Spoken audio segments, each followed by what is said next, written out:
నేను నంద్యాలకి వెళ్ళిన ప్రారంభ దినాలలో నంద్యాలలో ఒక దైవజనుడు ఉండేవాడు. ఆయన పేరు ప్రభుదాస్ గారు. ఆయన ప్రభుదాస్ గారు అంటే మీకు ఎవరికి తెలియకపోవచ్చు, కానీ రాజశేఖర రెడ్డి గారి పెదనాన్న. రాజశేఖర రెడ్డి గారి పెదనాన్న 17 సంవత్సరాల వయసులోనే, ఆయన పేరు వెంకట్రామరెడ్డి, ఆయన ప్రభువు నమ్ముకొని ఇంటిలో నుంచి బయటకు వచ్చేసేసి వాళ్ళకందరికి రాయించేశాడు. ఏం రాయించేశాడు? రాజశేఖర రెడ్డి వాళ్ళ నాన్నగారికి వాళ్ళకందరికీ, ఆస్తితో నాకు ఏం సంబంధం లేదు, మీకు నాకు ఏం సంబంధం లేదు, నేను ప్రభు కొరకే వెళ్ళిపోతుంటున్నా ఇంట్లోంచి అని ఏం సంబంధం లేకుండా బయటకు వచ్చేసాడు. ఆయన చనిపోయేటాపొద్దు కూడా, మీరు ఆయన గురించి చెప్తే గొప్ప సాక్ష్యం అయింది. చచ్చిపోయేటాపొద్దు కూడా ఆయనకేం లేదు, అంటే ఒక విధంగా ఆయన ఏం సంపాదించుకోలేదు. ఏం సంపాదించుకోలే, అదే ఏమీ సంపాదించుకోలేక, ఉండడానికి ఇల్లు లేక, దేవుని మందిరం కూడా కట్టుకోలేక పూరి గుడిసెలో ఉంటే, వాళ్ళ తమ్ముడు అంటే రాజశేఖర రెడ్డి గారి నాన్న నంద్యాలలో ఆయనకు ఒక ఇల్లు కట్టించాడు, తర్వాత ఒక మందిరం కట్టించాడు. ఆయనకంటూ ఏం లేదు. చనిపోతుంటున్నప్పుడు ఆయన ఏం చేశారంటే, మందిరం అంతా అక్కడున్న పెద్దలను పిలిచి వాళ్ళకి రాయించేసేసి, ఇక నేను నా వయసు అయిపోయింది, నేను సేవ చేయలేని పరిస్థితి అయిపోయాను, ఇది మీరు చూసుకోండి అని రాయించేసేసి పెద్దలకు వారి బాధ్యత అప్పగించి, ఇంటి విషయము భార్యని పిలిచి, ఇది కూడా నాకు వద్దు, ఇది కూడా నాకు వద్దు, మీరెంత, నాకు 5 ఆడపిల్లలు కాబట్టి 5 దీని ఇల్లు అమ్మేస్తున్నా, నేను అమ్మేసి 5 ఆడపిల్లలకి నేను సమంగా పంచుతున్నానని. ఆయన సమంగా పంచుతుంటే భార్య అన్నది, అయ్యా నీ పిల్లలను చూసుకుంటున్నావు కానీ నన్ను చూసుకోలేదే అని.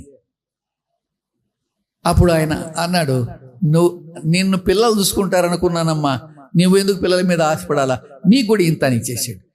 ఆయన పేర అంతా కూడా లేకుండా ఆయన చనిపోయాడు. 17 సంవత్సరాల వయసులో సేవకు వచ్చి దాదాపు 88-89 సంవత్సరాలు బతికాడు ఆయన. ఏ రోజు కూడా ఎక్కడ తనకంటూ ఏమీ లేకుండా మిగిల్చుకోకుండా వెళ్ళిపోయాడు. నేను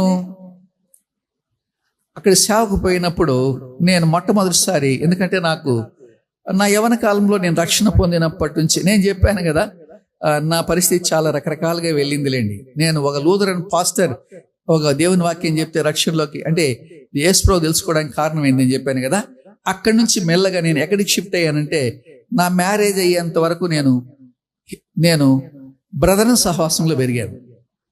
ఆయన బ్రదరన్ సహవాసంలో ఉండేవాడు, ఈ ప్రభుదాస్ గారు బ్రదరన్ సహవాసంలో ఉండేవాడు.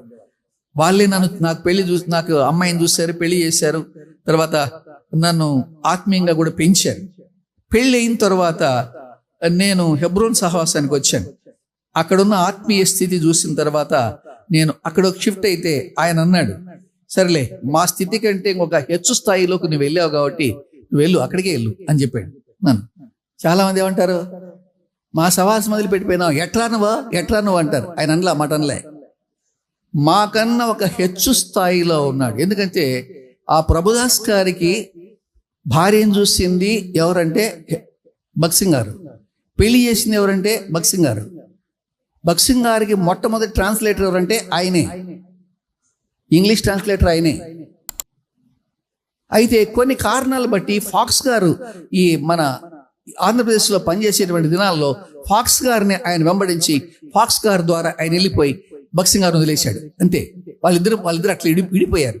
1954లో మొట్టమొదటిసారిగా భక్సింగ్ గారు చెన్నై నుంచి ఆ ప్రాంతంలోకి వస్తూ, లాబాన్ గారు అనే ఒక ఆయన అక్కడ నంద్యాలలో ఉంటే, ఆయన ఇంట్లో ఉన్నప్పుడు నంద్యాలలో ఫస్ట్ మినిస్ట్రీ ఆరంభమైంది.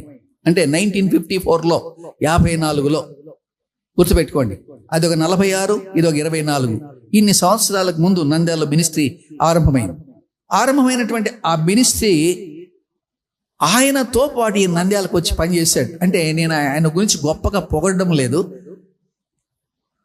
ఆయన నంద్యాలలో చేసిన మినిస్ట్రీతో హెబ్రోన్ మినిస్ట్రీ వెలవెలబోయింది.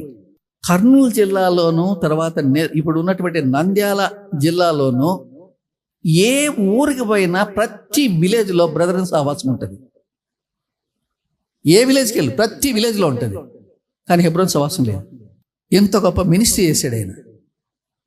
80 సంవత్సరాలకు పైబడి ఉంది. నేను వెళ్ళేటప్పటికి ఒకరోజు పోయాను. నేను పోతే ఆయన అట్లా కూర్చొని ఉన్నాడు. అర్థమైందా? ఈ ఈ స్పెక్టికల్స్ పెట్టుకున్నాడు, అద్దాలు పెట్టుకున్నాడు చదువుకోవడానికి. అర్థమైందా? ఇది పెట్టుకొని ఉంటే కూడా ఏం చేయాలి చెప్పండి? కనపడ్డంలే బైబిల్. పెద్ద అక్షరాల బైబిలే, పెద్ద బైబిలే పెట్టుకున్నాడు కానీ కనపడ్డంలే ఆయనకి. కనపడకపోతే ఏం చేశాడు? ఇంకొక పెద్ద భూతద్దం పెట్టుకున్నాడు. అద్దాలు పెట్టుకున్నాడు, భూతద్దం పెట్టుకున్నాడు, దేవుని వాక్యం చదువుతున్నాడు. ఈ అంకుల్ ఏంటి అంకుల్ ఇంత కష్టపడి దేవుని వాక్యం చదువుతున్నారంటే, దేవుని వాక్యం చదవకపోతే మనం ఏమైపోతామయ్యా? ముడత పడిపోతాం. ఏం పడిపోతాం? ఏమండి, దేవుని వాక్యం ఈ కళ్ళు కనపడుతున్నాయి, అన్నీ కనపడుతున్నాయి, చెవులు వినపడుతున్నాయి. దేవుని వాక్యం చదివే ఇంత ఆశ మనకుందా అని, ఈ దేవుని యొక్క వాక్యం మనకు శక్తి ఇస్తుందని తెలిసి, దేవుని యొక్క వాక్యం మనం బలహీనపరచదు అని తెలిసి, కానీ ఈ వాక్యాన్ని చదవడానికి ఆయన ఎంత శ్రమ పడుతున్నా అంటే అంత శ్రమ పడుతుంటున్నాడు. కనపడలేదయ్యా, నాకు కనపడలే, ఈ చెయ్యి ఇట్లా వణుకుతుందన్నమాట. వయసును బట్టి చెయ్యి వణుకుతుంది. ఈ అద్దాలు కనపడడంలే, ఆ భూతద్దం ఇట్లా వణుకుతున్న దాన్ని కనపడడంలే, చదవలేకపోతున్నానయ్యా, ఒక అధ్యాయం చదవాలంటే చాలా టైం పడుతుందయ్యా అంటున్నాడు. అంకుల్, మీరు బైబిల్ అంతా ఎన్నిసార్లు చదివారు? చాలాసార్లు చదివారు కదా, ఇప్పుడు మళ్ళీ చదవాలన్నా అంటే ఆయన అన్నాడు, బైబిల్ చదవకపోతే నాకు వచ్చును అనుకుంటే ఏమైతాను చెప్పండి? నేను ఎందుకు పనికి రాకుండా అయిపోతానయ్యా. ప్రతి దినము దేవుని వాక్యం చదవాల్సిందే, నా సమయాన్ని దేవునికి ఇవ్వాల్సిందే, దేవుని యొక్క వాక్యాన్ని చదవడానికి. మళ్ళీ కొన్ని 2-3 సంవత్సరాల తర్వాత వెళ్తే ఇంటి ముందే కూర్చొని ఉన్నారు. ఎవరు కూర్చొని ఉన్నారు? ఆయన కూర్చొని ఉన్నారు. ఒక ఈజీ చైర్ వేసుకొని ఆయన కూర్చొని ఉన్నాడు. ఆ పక్కనే ఇంకొక కుర్చీ వేసుకొని ఆంటీ కూర్చొని ఉంది. ఇద్దరు కూర్చొని ఉన్నారు. ఇద్దరు కూర్చొని ఉంటే ఆమె వాక్యం చదువుతుంది. ఈయనకి అప్పటికి భూతత్వం పెట్టినా కూడా కనపడడంలే. ఏం చేస్తున్నాడు? ఆమె చదువుతుంటే ఈయన వింటున్నాడు. వినడం మాత్రమే కాదు, ఏంది మళ్ళీ చెప్పు, నాకు అర్థం కాలే, నాకు సరిగా వినపడలే, దాన్ని నాకు ఎక్స్ప్లెయిన్ చేయి అంటున్నాడు. ఎవరిని? భార్యని. ప్రియమైన దేవుని బిడ్డలారా, మనము దేవుని వాక్యం పట్ల ఇలాంటి అపేక్ష ఎప్పుడైతే కలిగిన వారంగా ఉంటామో అప్పుడు దేవుడు మనకు జ్ఞాపకం చేస్తున్నాడు. అందుకని దేవుడు మీకు ముడత కానీ, లేకపోతే కళంకం కానీ, లేకపోతే మత్స కానీ లేకుండా మీరు సిద్ధపరచబడాలి. ఆ పరిశుద్ధత రావడానికి నేను మిమ్మల్ని పిలిచాను. ధనమా దైవమా? అంతే. మనిషికి రెండే, వేరే ఏం లేదు. ఇలాంటి పరిస్థితి వస్తుంది. చూస్తానండి, మీ కళ్ళ ఎదుటే